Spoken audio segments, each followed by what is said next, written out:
Hey, what is up, everyone? Today I'm going to be showcasing a really solid Silken Hollow route that I have been running to time some of my higher dungeons right now. So I'm going to actually be showcasing a 35 Eternal right here. And this route isn't anything too crazy. If you've seen other creators, you might have seen some similar routes from them. It's going to keep everything pretty safe because this is a 35. But if you wanted to speed it up a little bit, say you are farming this dungeon for one reason or another, you can actually make a couple variations that I'll comment on. And the first one actually would be within this first pack. So something that I've tried with this is you can do this first pull. On a lower Eternal level, I can actually double pull it because I am running the Dark Frost Arms weapon.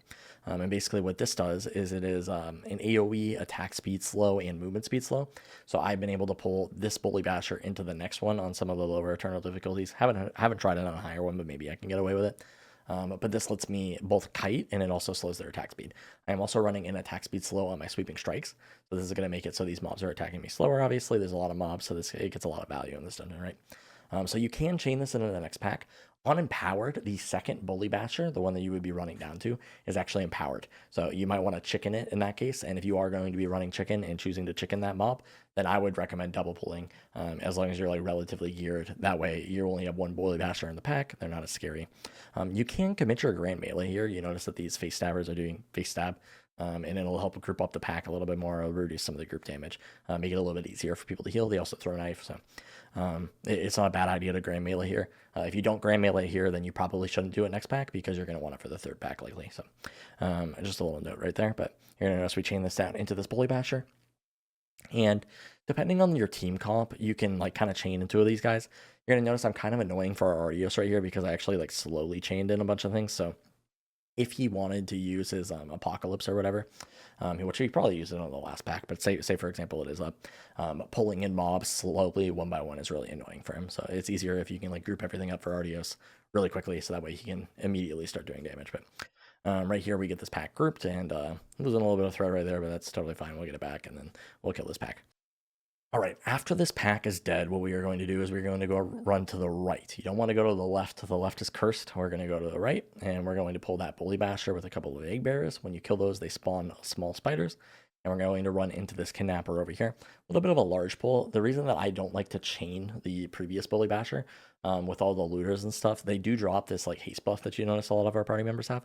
But if you try to chain it, then you can't mount up, and then it makes this whole run like really annoying. So instead, I just kill the first pack or the second pack, and then I mount up, and then we run through here. Right.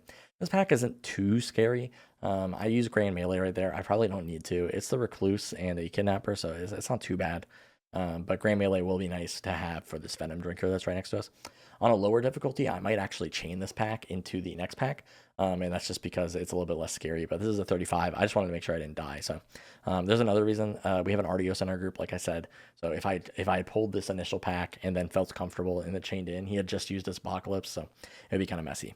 Now you can LOS this Venom Drinker right here. You notice the Artios actually fears it, but because I'm LOSing, he gets in a little bit closer, and I'm able to run over here and just get the kick. Now you want to make sure that this Poisonado does not go off. The Poisonado is super annoying ability.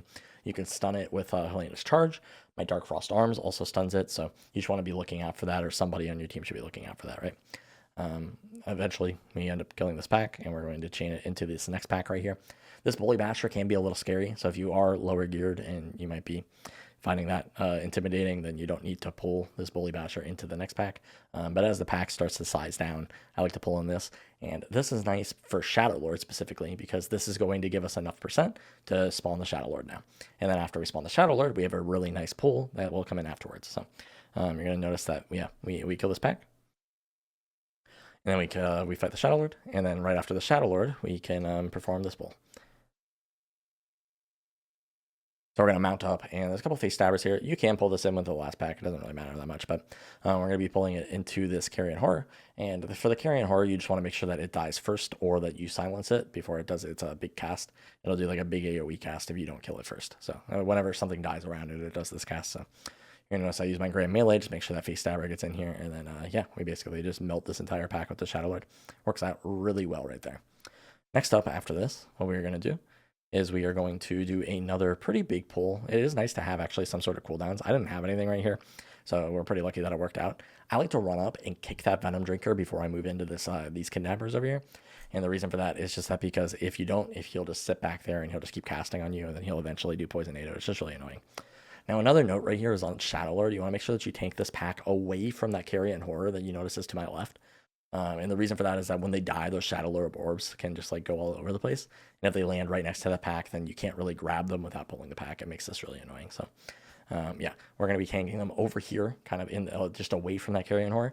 You can actually tank them closer to the next pack, just because you're going to have to pull that anyway. So it doesn't really matter as much if the orbs go in that direction. But if they go backwards, then it can be kind of annoying because we don't want to pull them up. Right here, though, yeah, we're just going to kill this pack as usual. And then we are going to go into the last pack right here, kill that Carrion Horror, kill the Shadow Lord, and then we will go into boss. So yeah, that's pretty much it. I can give a little bit of insight on this boss. Basically, the boss, the way that it works is that whenever he spawns the first set of ads, which is the recluses, you'll spawn them to your left when you come in.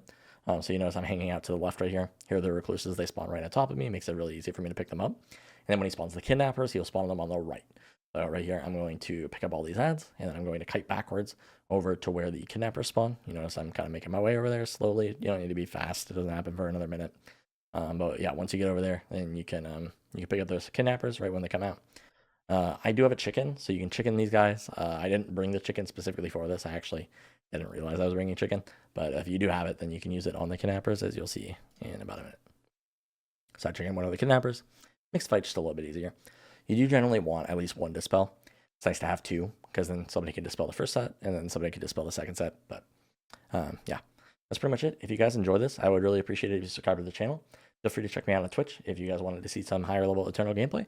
And other than that, I will see you guys in the next one. Peace out.